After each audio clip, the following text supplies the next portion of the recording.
Welcome to my YouTube channel! So for today's video guys is ang ituturo ko sa inyo ay kung paano maglagay ng thumbnail sa inyong mga video. So, ang kailangan natin gawin ay eto lang. Click natin si YouTube guys, of course.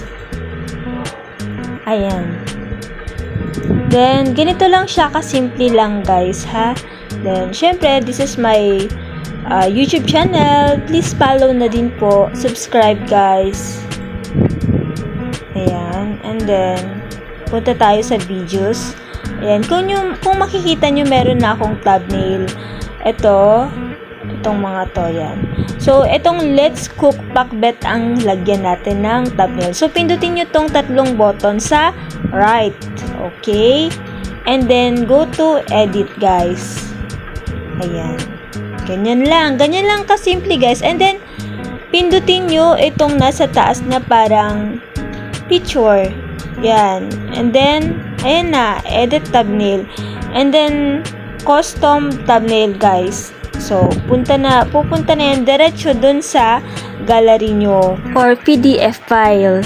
So, kung meron na kayo na edit na pang thumbnail nyo guys or picture, syempre, yun na yung i-click nyo para maging thumbnail nyo dun sa inyong video.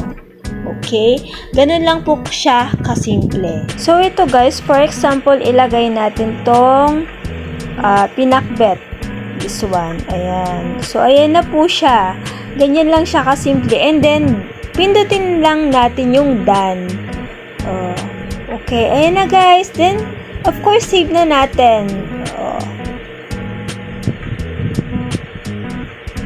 Ganun lang siya kasimple guys. Ayan na Ayan lamang po guys. I hope nakatulong po sa inyo. Maraming salamat.